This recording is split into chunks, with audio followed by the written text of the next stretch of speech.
도마가 이르되 주여, 주께서 어디로 가시는지 우리가 알지 못하거늘 그 길을 어찌 알겠사옵나이까? 내가 곧 길이요 진리요 생명이니 나로 말미암지 않고는 아버지께로 올 자가 없느니라. 너희가 나를 알았더라면 내 아버지도 알았으리로다. 이제부터는 너희가 그를 알았고 또 보았느니라. 빌립이 이르되 주여, 아버지를 우리에게 보여주옵소서. 그리하면 족하겠나이다. 빌립아, 내가 이렇게 오래 너희와 함께 있으되 네가 나를 알지 못하느냐? 나를 본 자는 아버지를 보았거늘 어찌하여 아버지를 보이라 하느냐? 내가 아버지 안에 거하고 아버지는 내 안에 계신 것을 네가 믿지 아니하느냐? 내가 너희에게 이르는 말은 스스로 하는 것이 아니라 아버지께서 내 안에 계셔서 그의 일을 하시는 것이라. 내가 아버지 안에 거하고 아버지께서 내 안에 계심을 믿으라. 그렇지 못하겠거든 행하는 그 일로 말미암아 나를 믿으라.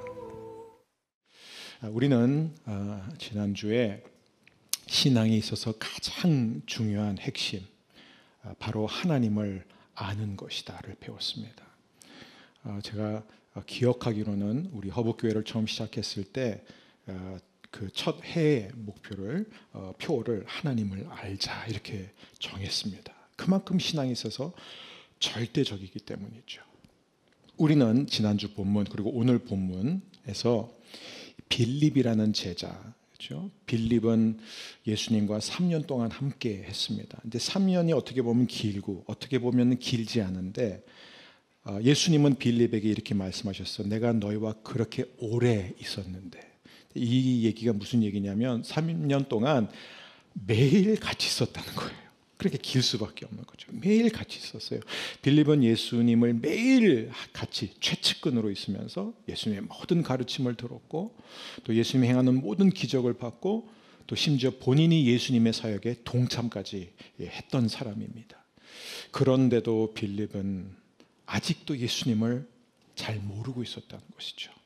내가 너희와 이렇게 오래 함께 있었는데 너는 아직도 나를 모르는구나. 알지 못하는구나. 여러분, 이것이 오늘날 많은 신앙인들, 많은 성도들의 상태입니다. 왜 우리가 신앙생활을 하는데도 하나님 아는 게 힘들까요? 우리가 지난주에 살펴봤지만 기독교는 너무나 개인적인 관계를 요구하기 때문에 그렇습니다. 아주 친밀한 관계가 이루어지지 않으면 불가능한 게 이 기독교 신앙입니다. 그래서 여기서 우리는 이제 두 가지 문제를 만나게 되죠. 기독교가 너무나 개인적이기 때문에 하나님과의 친밀한 관계를 요구하고 있기 때문에 우리는 순서에 있어서 반드시 지켜야 되는 게 뭐예요? 기독교에 있어서 먼저 지적인 호기심이 아니라 먼저 관계라는 거예요. 여러분, 결혼도 똑같은 거예요. 우리가 부부 사이에서 결혼을 하게 되면은 같이 하는 것이 참 많습니다. 그렇죠? 삶을 같이 나누는데 아무리 많은 활동을 같이 해도 가장 먼저 이루어지는 게 부부 사이의 친밀함이에요. 결혼이라는 게 뭐예요? 벌거벗었으나 부끄러워하지 않는 것. 자, 이것이 매일 유지가 되지 않는다면 부부가 아무리 많은 활동을 해도 사실상 그것은 부부라고 말할 수가 없는 것이죠. 동업자에 불과합니다. 자, 니고데모라는 유대인의 관원은 정말로 하나님에 대해서, 예수님의 가르침에 대해서 진지한 호기심이 많았어요. 그래서 예수님을 찾아갔습니다. 위험을 무릅쓰고. 그런데 예수님하고 정말로 의미 있는 논의를 하고 싶었는데 예수님이 니고데모에게 한 말이 뭐죠? 너는 먼저 거듭나야 된다. 자, 이것도 니고데모는 알아듣지 못하죠. 자, 예수님의 말씀의 핵심이 뭐냐면 내가 먼저 하나님의 자녀로 새롭게 태어나지 않으면, 즉 하나님의 자녀가 되지 않는다면, 하나님을 인격적으로 만나지 않는다면은 내가 너에게 무엇을 가르쳐줘도 너는 이해를 못할 것이다, 그 얘기예요. 그러면 오늘 이제 2부에서는 우리가 뭐를 나눌 거냐? 이제 이 설교의 2부에서는 우리가 어떻게 하나님을 인격적으로 알 수 있느냐? 첫 번째 질문. 두 번째 질문은 내가 정말로 하나님을 알고 있다는 것을 어떻게 알 수 있느냐?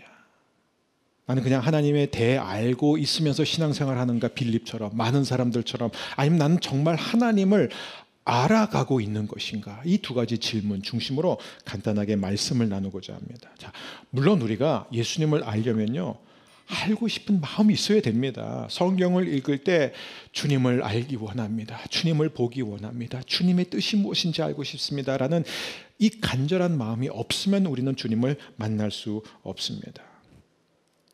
자, 성경을 보게 되면은 누가 예수님을 가장 미워했죠? 누가 예수님을 가장 반대했죠? 누가 예수님을 죽음으로 몰아넣었죠? 바리새인들과 율법학자들이었습니다. 근데 이 바리새인들과 율법학자들, 이 대제사장들은 어떤 사람들이에요? 누구보다 하나님을 잘 안다고 생각하는 사람이었습니다. 왜냐하면 실제로 그들은 평생 율법을 공부했어요. 이들의 가장 큰 관심사는 뭐예요? 메시아였습니다. 하나님이 보내신 메시아, 그 메시아를 평생 연구했습니다. 그러니까 누구보다 지식은 뛰어났어요. 하나님에 대한, 율법에 대한 객관적인 지식, 정보는 다 갖고 있었어요. 그런데 예수님을 만났을 때 그 예수님을 알아보지 못할 뿐만 아니라 심지어 그 예수님을 반대합니다. 귀신이라고 말합니다. 왜요? 인격적인 만남이 없었기 때문입니다. 개인적으로 알지 못하는 거예요. 반면에 베드로와 요한을 보세요. 사도행전에 보게 되면은 이 제사장들, 이 바리새인, 산헤드린 공회원에서 이들을 잡아다가 위협을 하죠. 너희들 다시 예수의 이름으로 뭔가를 가르치면 우리가 너희들 가만히 두지 않을 거야. 너희들 죽일 거야. 아주 노골적으로 협박합니다. 근데 그때 베드로와 요한이 아주 중요한 말을 해요. 사도행전 4장에 보면은 우리가 보고 들은 것을 말하지 아니할 수 없다. 이 말씀 너무 좋아요.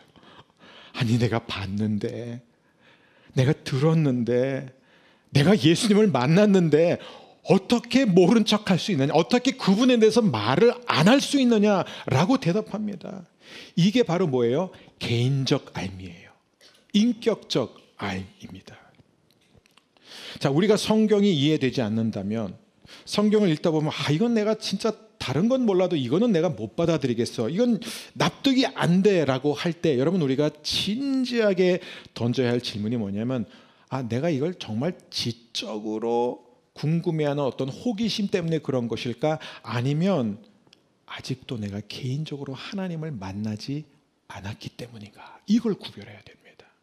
왜냐하면 참 많은 경우 어떤 사람들은 나는 이 부분을 받아들일 수가 없기 때문에, 하나님의 방법에 대해서 이걸 내가 용납할 수 없기 때문에 나는 더 이상은 못 믿겠다라고 말하지만, 진짜 이유는 그게 아니라는 거예요. 진짜 이유는 뭐예요? 하나님과의 인격적인 만남이 없기 때문이에요. 친밀한 관계가 전혀 없기 때문에 거기서 모든 문제가 출발한다는 것이죠. 여러분, 우리가 누군가와 이제 친해지잖아요. 그럼 여러분, 중요한 게 뭐예요? 여러분, 누군가와 친해진다, 거기서 제일 중요한 게 뭐냐면 자기를 오픈해야 됩니다. 오픈해야 돼요. 무슨 얘기냐면 자기를 오픈하는 만큼 통제권을 상실하는 거예요. 자기를 노출시키는 만큼 우리는 독립성이라고 그럴까요? 자립성, 그걸 상실하게 되는 거예요. 어느 정도 위험을 감수해야 되는 거예요.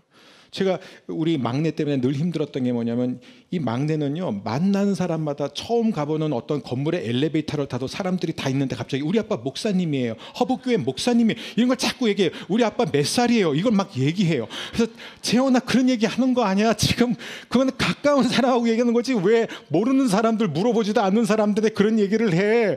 얘는 그냥 자기 아빠를 그냥 자기가 그렇게 나름대로 자랑하고 알리고 싶었다는 거예요.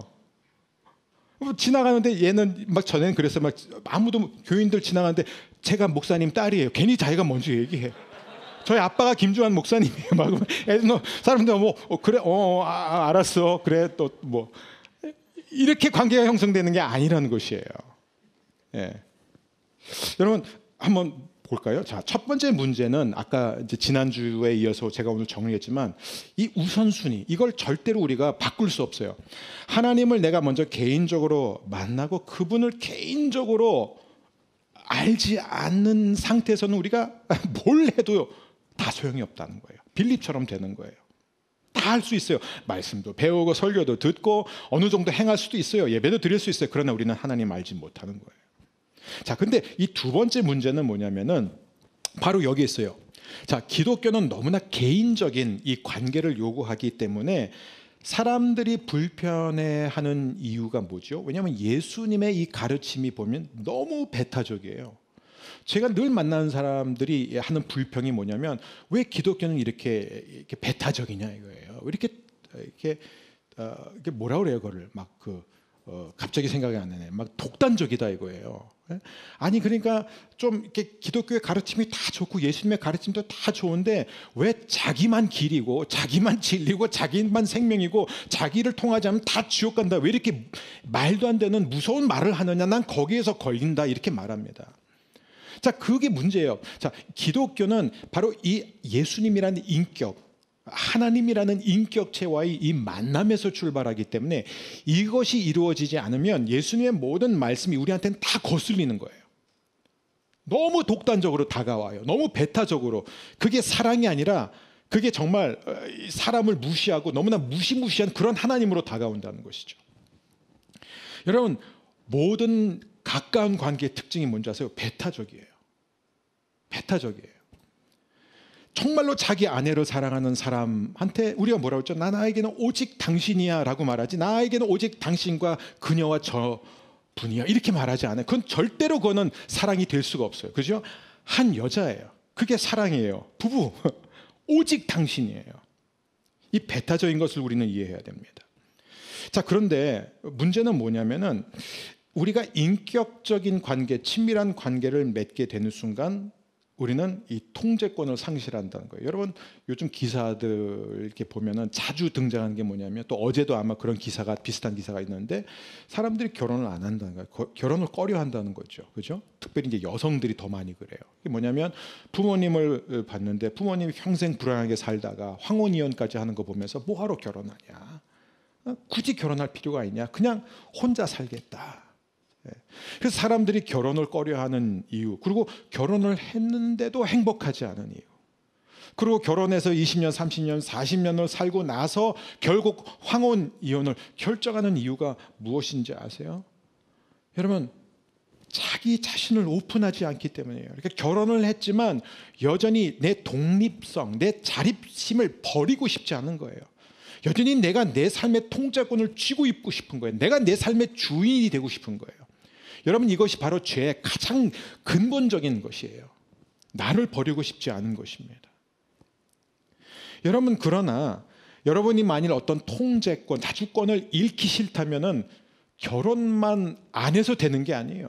우리가 이 땅에서 사는 동안에 모든 친밀한 관계, 가까운 관계 다 정리해야 됩니다. 여러분, 동성 간의 친구 관계도 한번 생각해 보세요. 친구라는 게 뭐예요? 삶을 나누는 게 친구죠. 만일 저랑 제가 정말 친하게 생각했던 친구가 있어요. 정말 가깝게 생각했어요. 그래서 뭘 해도 항상 그 친구와 고민도 얘기하고 이렇게 상담하고. 근데 그 친구가 어느 날 저한테 전화를 했어요. 야야, 나 내일 그냥 미국 가서 살기로 했어. 그래, 너 알아야 될 것 같아서. 이러고 하루 전에 저한테 전화를 해서 알려주면 그게 친구예요? 친구 아니죠. 제가 이 대학을 다닐 때 제가 착각했던 게 뭐냐면 아픔이 있고 슬픔이 있으면 오직 주 예수 앞에 나아가 기도해야 된다. 제가 한때 굉장히 그런 신앙을 가졌어요. 그래서 누구한테도 얘기 안 했어요. 근데 그때 누가 힘들었는지 아세요? 저랑 친한 친구들이 힘들어했어요. 그래서 저랑 정말 친한 친구 하나가 새벽 2시에 일어나서 저한테 편지를 썼어요. 나는 정말 너에게 나의 모든 아픔과 내 모든 고민을 다 오픈하는데 왜 너는 나한테 너의 아픔을 얘기 안 하느냐? 너는 나를 친구로 생각하지 않느냐? 제가 그때 그냥 그때 깨달았어요. 친구로 생각하지 않은 게 아니라 저는 그게 그냥 하나님께만 얘기하면 된다고 잘못 생각했던 것이죠. 여러분, 이 하나님 사랑, 이웃 사랑은 같이 가는 거예요. 자, 우리가 친구 관계도요. 친구라면 뭐예요? 삶을 같이 나누고 짐을 나누는 게 친구입니다. 다시 강조할게요. 여러분, 우리가 만일 삶에서 통제권을 상실하고 싶지 않다면, 상처받고 싶지 않다면 간단해요. 결혼하지 말고 누구하고도 친해지지 않으면 됩니다. 자, C.S. 루이스는 4가지 사랑이라는 책에서 The Four Loves라는 책에서 이렇게 사랑에 대해서 쓰고 있습니다.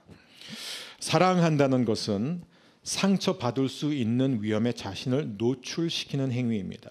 무엇이든 사랑해 보십시오. 여러분의 마음은 분명 아픔을 느낄 것이며 어쩌면 부서져 버릴 수도 있습니다. 마음을 아무 손상 없이 고스란히 간직하고 싶다면 누구에게도, 심지어 동물에게도 마음을 주어서는 안 됩니다. 그것을 취미와 작은 사치로 조심스럽게 감싸 두십시오. 또 모든 얽히는 관계를 피하십시오. 마음을 당신의 이기심이라는 작은 상자 안에만 넣어 안전하게 잠가 두십시오. 그러나 안전하고 어두우며 움직임도 공기도 없는 그 작은 상자 안에서도 그것은 변하고 말 것입니다. 부서지지는 않을 것입니다. 깨뜨릴 수 없고 뚫고 들어갈 수도 없을 것입니다. 그러나 구원받을 수 없는 상태가 되고 말 것입니다. 여러분, 이게 무슨 얘기예요? 통제권을 잃고 싶지 않아서 다른 사람에게 마음을 주지 않으면 더 큰 통제권을 잃게 될 것이다. 왜요? 내 자신을 잃게 될 것이기 때문에. 내 마음은 이제 복구되지 않을 정도로 치유되지 않고 구원받을 수 없는 상태로 갈 것이기 때문에. 여기 진리가 있습니다.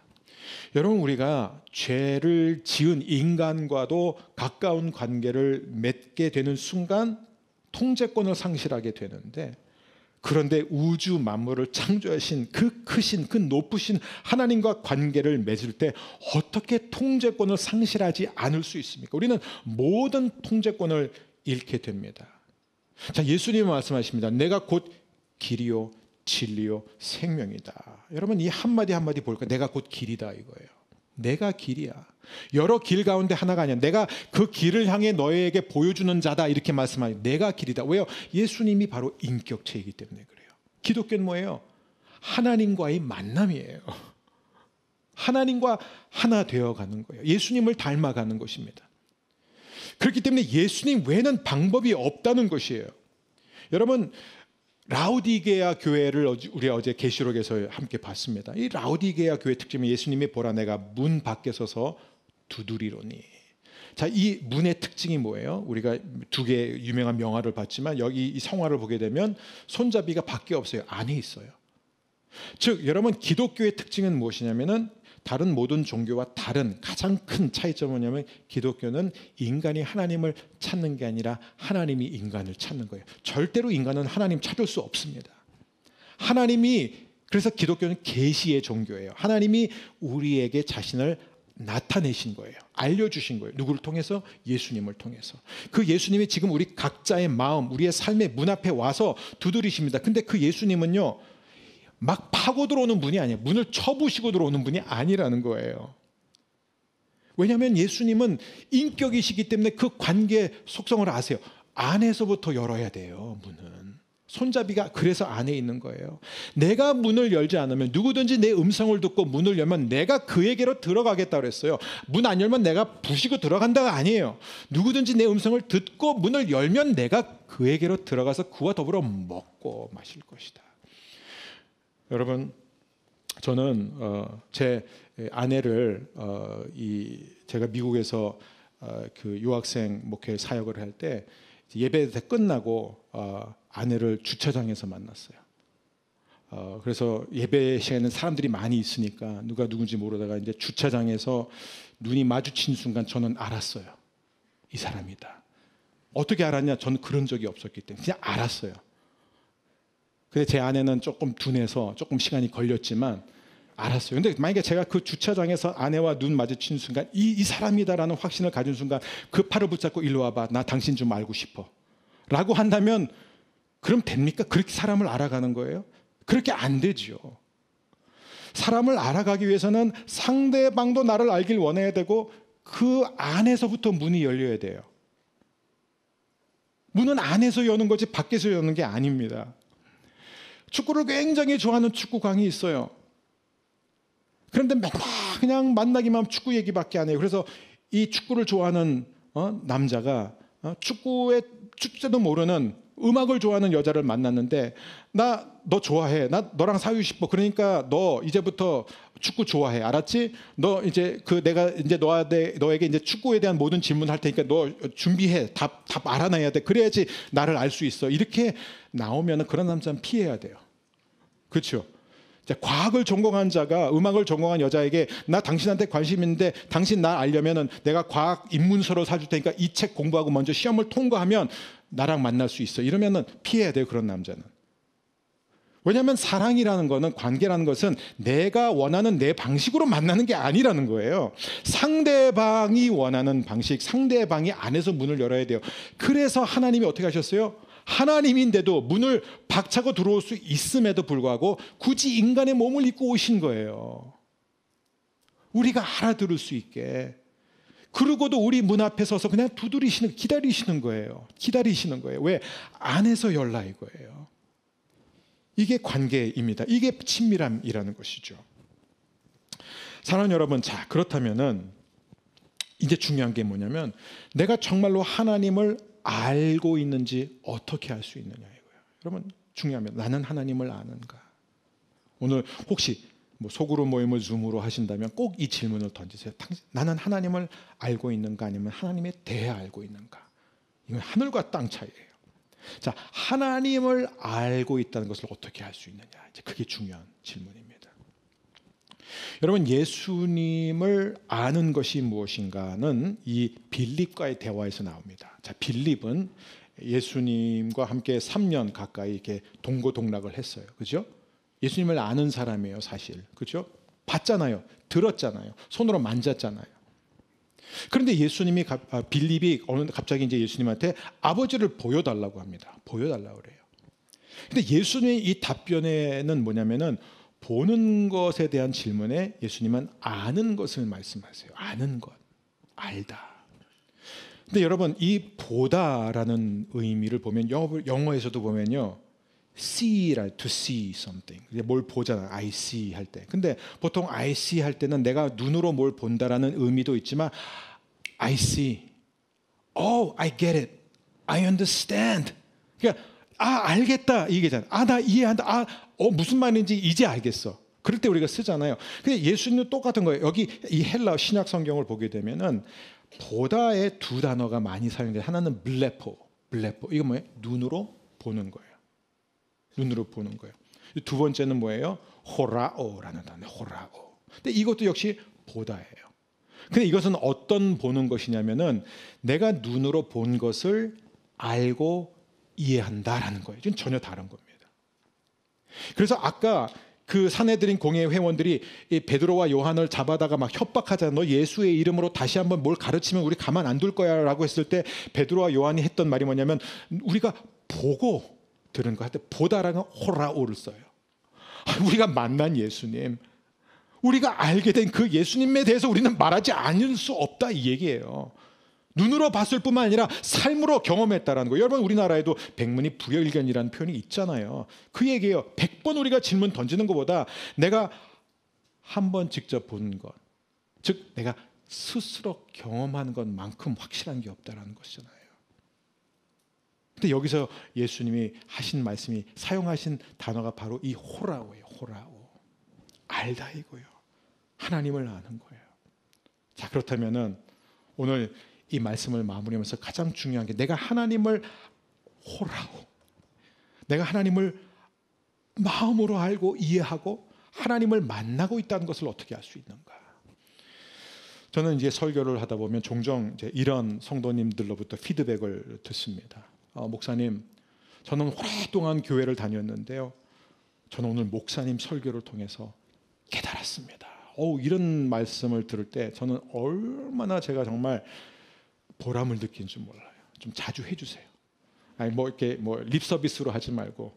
근데 정말 종종 저한테 찾아오시거나 아니면 문자로 보내주시면 어떤 분은 나가시면서 막 우세요. 저는 어렸을 때부터 교회를 다녔습니다. 평생 교회를 다녔습니다. 근데 오늘 말씀을 통해서 제가 하나님을 만났습니다. 제가 오늘 깨달았습니다. 제가 죄인인 걸 알게 되었습니다. 제가 죄 사함 받았다는 사실을 오늘에서야 깨달았습니다. 자, 이 얘기는 무슨 얘기냐면, 여러분 보세요. 이분들은 저를 통해서 처음 내용을 접한 게 아니에요.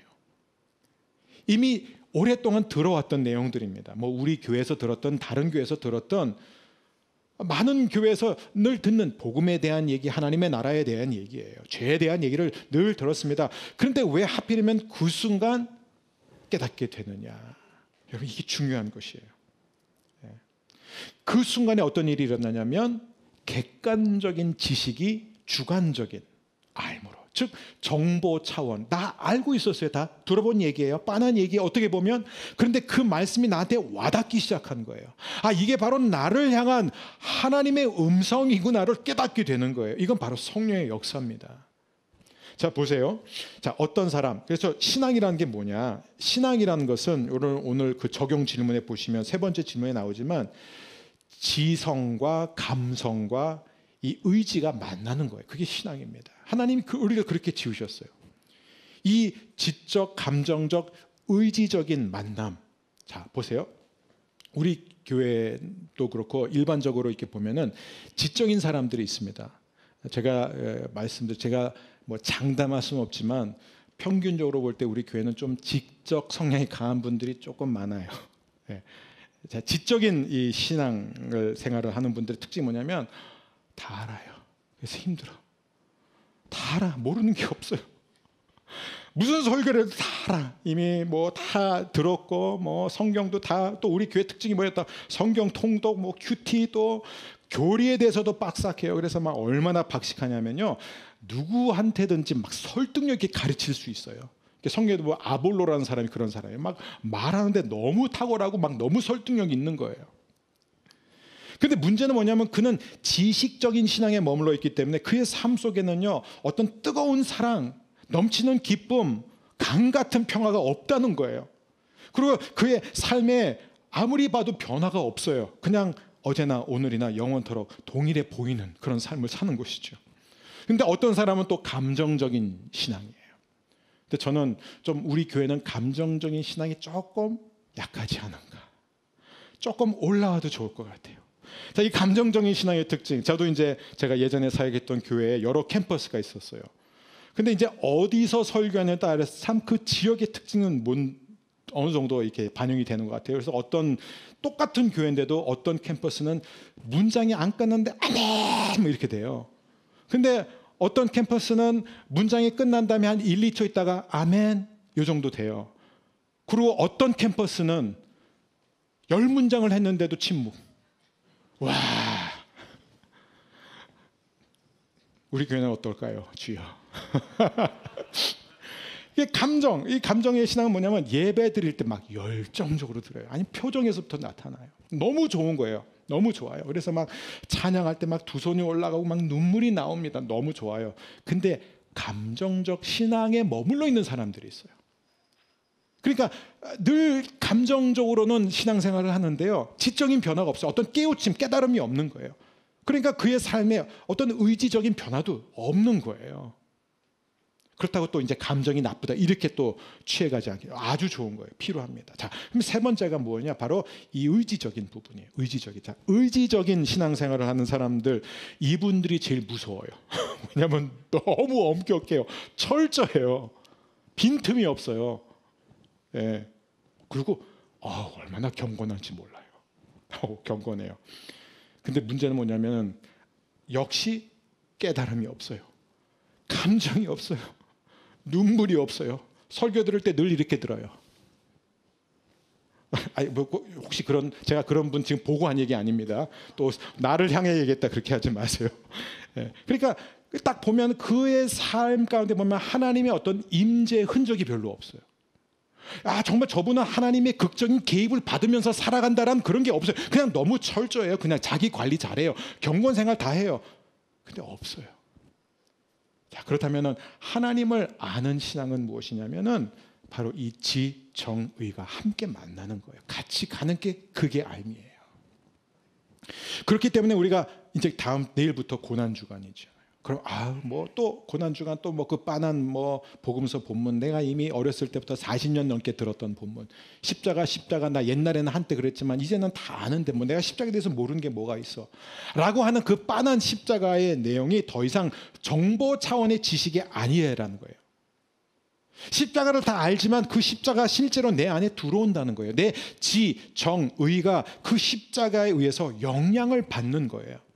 즉 십자가의 를 통해서 하나님의 약속이 이루어졌다. 십자가는 마귀가 멸해진 곳이다. 십자가는 내 죄가 사함받은 곳이다 라는 어떤 지적인 알무로 끝나는 것이 아니라, 왜냐하면 거기 자체는 감동에서 다 알고 있으니까.